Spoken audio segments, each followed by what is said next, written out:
Boa noite, meus irmãos. Boa noite. Nós estamos aqui reunidos nessa noite para adorarmos ao Senhor, para estudarmos também mais a sua palavra. E é sempre motivo de alegria e um privilégio nós estarmos aqui. Estamos sentindo a falta de alguns irmãos, imaginávamos talvez teríamos poucas pessoas na igreja, mas nós estamos aqui com alegria para nós estarmos aprendendo mais a palavra do Senhor. E assim, meus irmãos, nós estamos falando sobre a importância da oração na vida cristã, né? Nós já aprendemos uma série de questões, os irmãos estão com as suas apostilas também aí já. Nós já tivemos total de 8 estudos, né, em toda essa série, né, 8 lições falando sobre a oração. Nós vamos então, nessa noite, rapidamente relembrar algumas das questões que nós tratamos e depois nós vamos falar sobre a importância de praticar.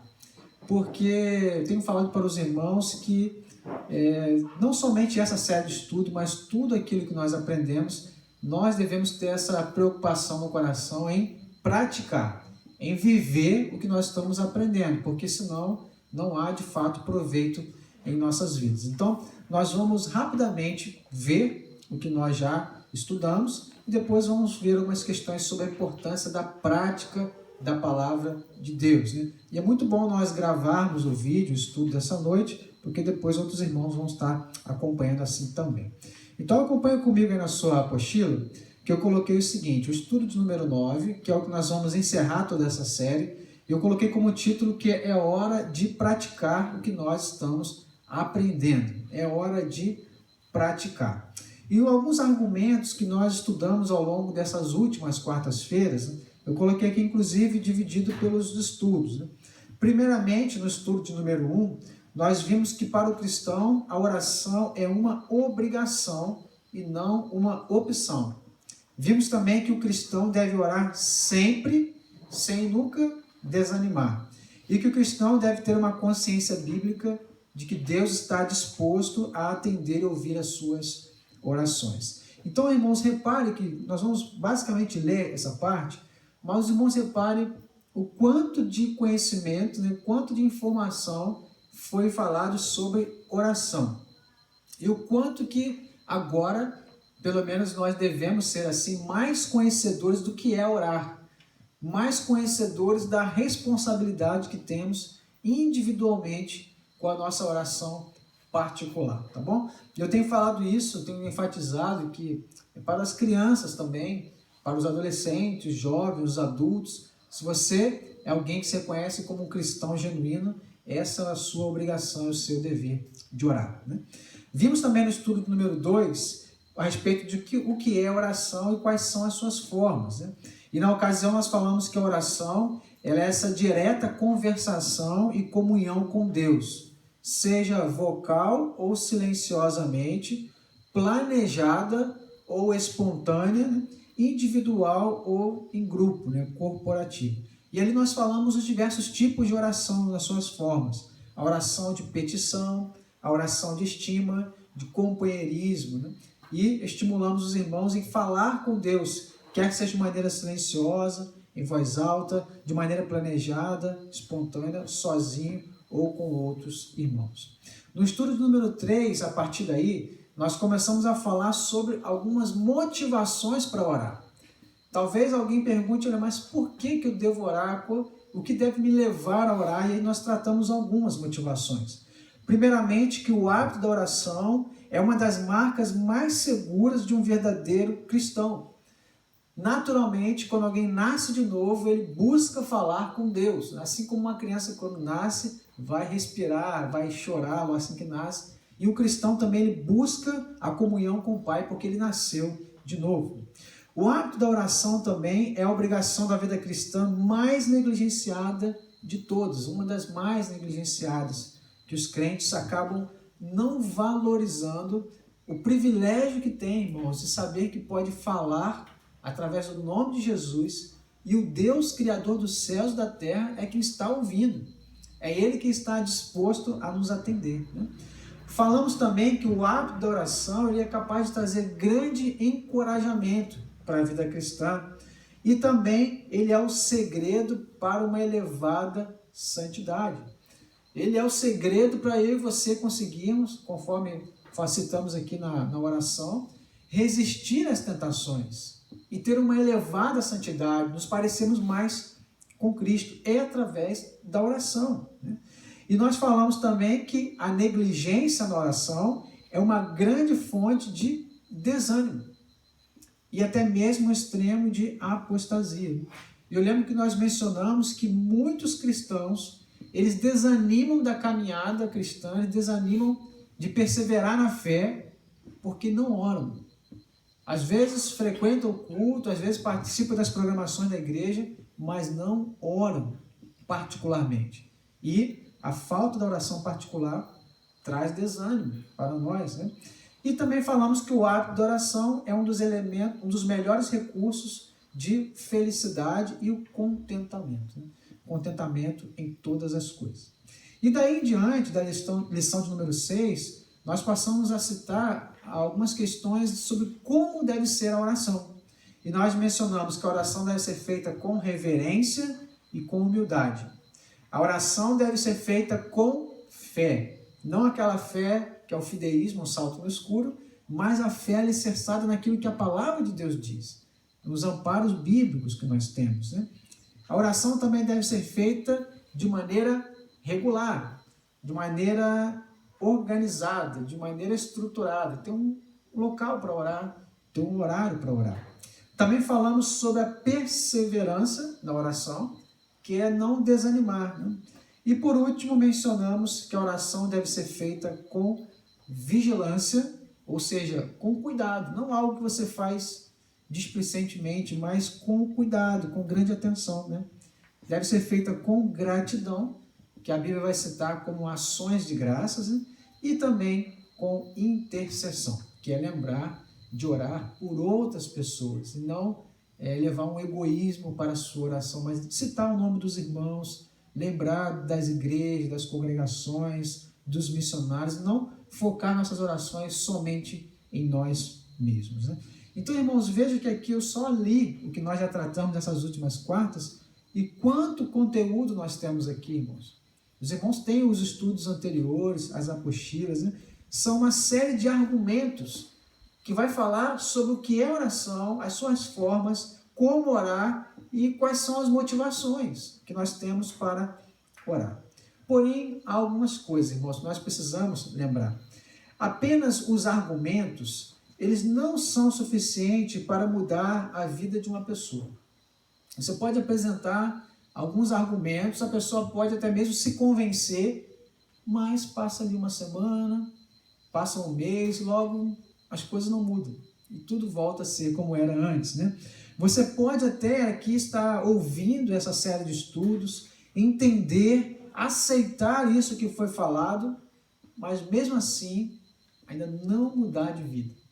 Mesmo assim ainda não ter a prática da oração na sua vida pessoal, né?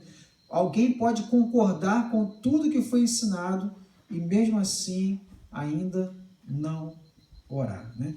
Então isso é algo possível de acontecer. Talvez você, eu não sei se todos os irmãos, né, que estão aqui, que vamos acompanhar pelo estudo também gravado, se tem o hábito de orar.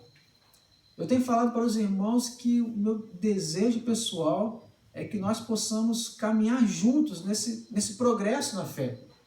Se você ora, é que você ore mais, que você ore com mais conhecimento agora, lembrando de tudo isso que nós aqui aprendemos, né?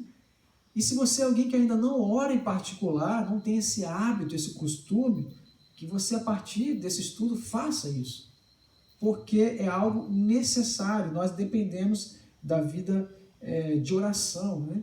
E o perigo que existe na apatia espiritual. Aquela ideia de você dizer, olha, não, realmente o que o pastor tem falado é algo certo, né? Mas você não muda de vida. Mas você não pratica o que está sendo falado. Então, é um perigo que todos nós corremos, né? Você escuta pregações constantemente, você participa dos estudos, mas é necessário mudar a sua vida dentro daquilo que você tem aprendido, tá bom? Aí vire, por favor, a folha da sua apostila. Então eu quero ver nessa noite com os irmãos, de maneira rápida, né, somente 2 textos que vão dizer sobre a importância de praticar a palavra de Deus. E a intenção aqui, de fato, é que nós fiquemos assim constrangidos, irmãos. Se você sair daqui nessa noite constrangido pela palavra, de fato você vai ter a certeza que você ouviu a voz de Deus e que você precisa mudar de vida. Então, o primeiro texto que eu quero ver é o texto de Tiago, um texto muito conhecido de todos nós, em que Tiago ele vai nos advertir contra o perigo que um cristão tem de ouvir o ensino da palavra, mas não praticar. Tiago adverte ali os crentes ali da ocasião em que ele escreve, e a nós também, sobre esse perigo. Alguém que ouve, alguém que conhece, que sabe o que tem que ser feito, mas não faz. Ele ouve, mas não pratica. Isso é um perigo. Diz o texto, vamos ler, irmãos, Tiago 1, verso 22 a 25. Diz assim, olha: tornai-vos, pois, praticantes da palavra, e não somente ouvintes, enganando-vos a vós mesmos. Porque se alguém é ouvinte da palavra e não praticante, assemelha-se ao homem que contempla no espelho o seu rosto natural, pois a si mesmo se contempla, e se retira, e para logo se esquece de como era a sua aparência. Mas aquele que considera atentamente na lei perfeita, lei da liberdade, e nela persevera, não sendo ouvinte negligente, mas operoso praticante, esse será bem-aventurado no que realizar. Veja, meus irmãos, que esse texto de Tiago ele é extremamente prático. Tiago ele é comparado ao texto de Provérbios do Antigo Testamento, porque ele é como se fosse Provérbios do Novo Testamento, porque ele é extremamente prático, assim como Provérbios também. O texto aqui de Tiago, para ele, para o autor, a realidade da fé em Cristo deve ser demonstrada pelos atos, e pelas atitudes daqueles que a professam. Então, todo o texto de Tiago, ele vai escrever no seguinte sentido, de que a realidade da fé de alguém, ela deve ser evidenciada na prática. A realidade de que alguém de fato crê em Deus, que alguém crê em Cristo, alguém ama o Senhor, isso deve ser evidenciado na prática, na obediência. Essa é toda a estrutura aqui dessa carta, E a epístola de Tiago, ela não possui a intenção de doutrinar sobre questões teológicas, como é o caso ali de Romanos, por exemplo, que ele vai fazer um longo tratado sobre a fé, sobre a questão do pecado. Tiago não. Tiago ele não escreve para explicar questões teológicas, mas ele escreve no sentido direto ao ponto e de maneira muito prática. O objetivo de Tiago é que todos sejam praticantes da palavra de Deus e não somente ouvintes. Então, esse texto que nós destacamos, verso 22 ao 25, capítulo 1, ele fala isso de maneira muito clara. E aqui, meus irmãos, Tiago, ele cita aqui dois tipos de cristãos. Ele vai citar dois grupos de cristãos. Depois ele vai dizer algumas consequências e também, ou melhor, características e depois consequências. E foi justamente essa estrutura que eu coloquei aqui que eu quero examinar com os irmãos. Veja aí na sua apostila que diz assim, olha, primeiramente o texto vai falar sobre a expressão de ouvinte negligente. E depois vai falar sobre operoso praticante. Então, aqui eu e você, nós estamos enquadrados em um desses dois grupos, ou um ouvinte negligente ou um operoso praticante. O ouvinte negligente, de acordo com o texto, ele é alguém que ele é ouvinte da palavra e não pratica. Alguém que ouve, mas não coloca em prática. E a consequência é que essa pessoa ela está se enganando. Alguém que ouve, alguém que tem conhecimento do que precisa ser feito, mas não pratica, diz o texto que essa pessoa ela está se enganando. É como alguém que se olha no espelho, logo sai da frente do espelho e esquece como era a sua aparência. Já o operoso praticante, ele é totalmente o oposto. Ele é alguém que considera, olha só, irmãos, atentamente, vai dizer que na lei perfeita, na lei da liberdade, e nessa lei, na palavra de Deus, persevera. ele considera atentamente e ele persevera. E a consequência é que ele vai ser bem-aventurado em tudo aquilo que ele realizar. Veja que eu coloquei aqui na nossa apostila a expressão negligente, né? É aquele que não se preocupa com. A ideia no original dessa palavra é essa, aquele que não se preocupa com. É aquele que é despreocupado, aquele que logo se esquece, né? Então o ouvinte negligente, ele ouve o ensino, ele ouve a palavra, mas ele não se preocupa muito não. Ele é alguém despreocupado, como diz a expressão ouvinte negligente, né? Ele é alguém que logo esquece o que a palavra de Deus diz. Esse aqui é o que o texto diz, ouvinte negligente. E vai dizer que essa pessoa só se engana, né? Essa pessoa, ela ouve, ela aprende, ela sabe o que precisa ser feito, mas ela não faz. E ela está se enganando. É alguém que não se preocupa. Simplesmente ouve e não se preocupa. Já o operoso praticante, a palavra praticante tem o sentido daquele que é realizador. É alguém que obedece. Então, meus irmãos, veja que distinção aqui faz o texto de Tiago, dizendo, olha, não sejam ouvintes despreocupados, né, com a palavra, né? Não sejam ouvintes que ouvem, mas depois esquecem, não tem nem condições de praticar, porque esquece. Mas diz, sejam operosos praticantes, pessoas que são realizadoras, pessoas que buscam obedecer a palavra de Deus, né? E aqui vai dizer a consequência, que então vocês serão bem-aventurados. Irmãos, há bem-aventuranças para nós quando nós somos fiéis a Deus. Tudo isso que nós tratamos sobre oração, se de fato nós formos, né, aqui operosos, praticantes, nós seremos abençoados. Há bem-aventuranças para aquele que ouve e busca obedecer, né? Então eu coloquei aqui para encerrar esse tópico, seja sincero. Em relação ao que a Bíblia ensina sobre oração, você poderia se considerar como alguém negligente, despreocupado? Olha, isso aqui não é para mim, isso aqui é para outra pessoa. Ou alguém que busca obedecer. Ou alguém que reconhece, que faz uma análise sincera da sua vida e diz, pastor, realmente, eu até oro, mas posso melhorar, né? Eu tenho como ter maior disciplina na oração, me dedicar mais, né? Ouvinte negligente ou um operoso praticante, né?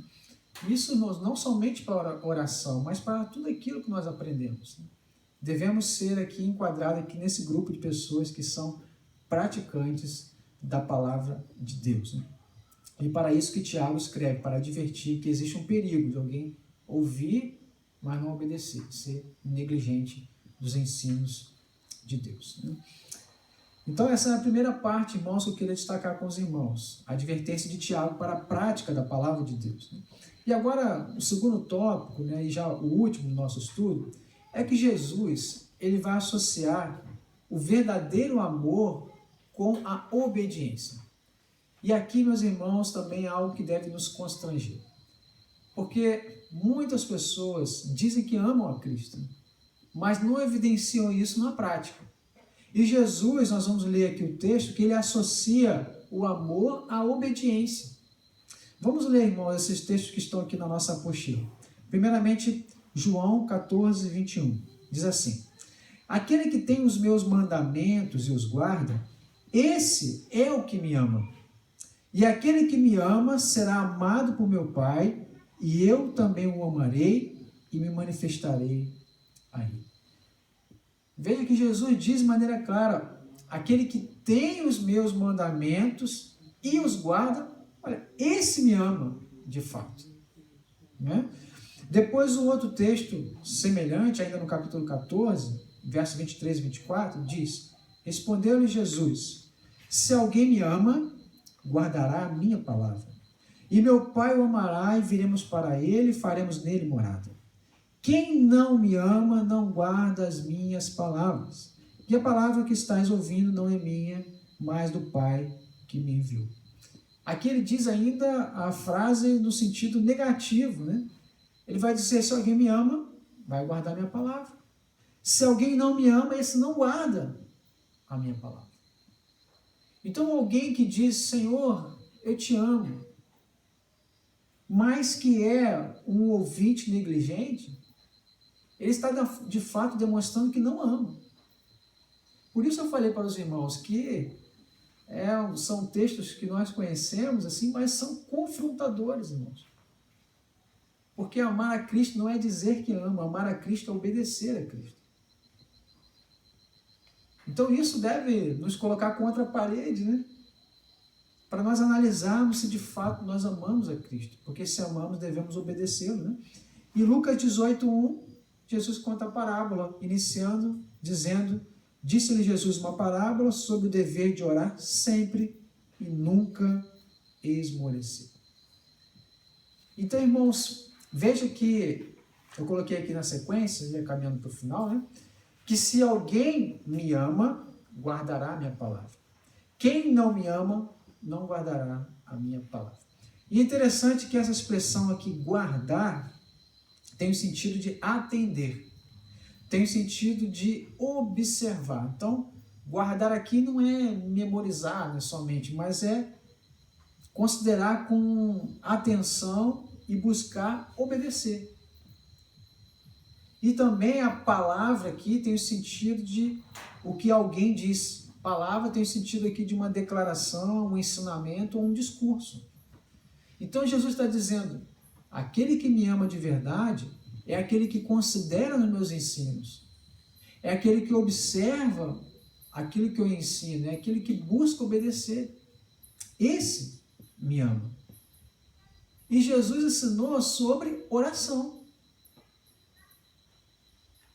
Veja, irmãos, que negligenciar a vida de oração é não guardar os ensinos de Cristo.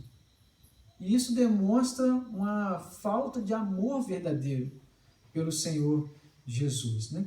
Então nós podemos concluir que aquele que ama verdadeiramente a Jesus, ele obedece aos seus ensinamentos, né?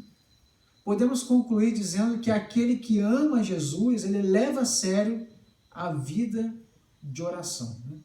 E fica a pergunta se de fato nós amamos a Cristo. Essa é uma palavra que deve nos confrontar. E nós devemos, ao entender essa palavra, você dizer, olha, eu amo a Cristo. Então eu preciso evidenciar esse amor. Eu preciso, de fato, viver de maneira que fique claro que o Senhor Jesus é a minha prioridade, que eu amo. E como fazer isso? Obedecendo. Em relação ao que nós estamos estudando, oração, Jesus diz, devemos orar. Orar sempre, sem nunca desanimar. É o dever do cristão. Marcos 1,35, ele se levantava à alta madrugada e ia para um lugar deserto e ali orava. Ele nos deu exemplo, né? Então, amar a Cristo é obedecer a Cristo. E Jesus ensinou sobre a importância da oração. E devemos obedecer se de fato nós amamos o Senhor Jesus Cristo, né? Irmãos, veja que eu quis tratar sobre esse assunto aqui no último estudo sobre oração, para que você realmente se preocupe em obedecer o que a palavra de Deus diz. Para que você analise sua vida e você não deixe isso aqui ser somente um conhecimento intelectual. É algo que deve mudar o nosso viver. É algo que deve nos impulsionar para mais perto de Deus através da oração. Porque você quer ser um operoso praticante. E porque você ama Jesus. E você deve evidenciar isso na prática, né? Então, como eu tenho falado para os irmãos, o meu desejo sincero, irmãos, é que toda essa série aqui possa impulsionar a nossa igreja a orar mais. Por tudo isso que nós falamos, por todos os motivos, por todas as razões, né? Por todos os benefícios que a oração traz. Mas principalmente porque nós amamos a Jesus. E quem ama Jesus guarda os seus ensinamentos. Amém, meus irmãos? Amém? Nós estamos assim encerrando toda essa série de estudos sobre a oração.